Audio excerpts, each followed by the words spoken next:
Tapos yun, parang nakita din ako sa kanya, sumasayaw siya. So, lakas, parang cute nitong guy na to. Tapos yun, nakausap ko pa, ang bait. At that time, single ako.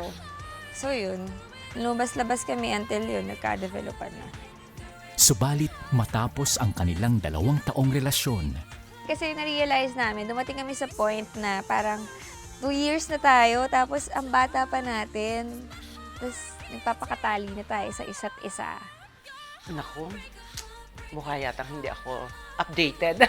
Ang alam ko lang, medyo naghiwalay na yata sila ni Raver.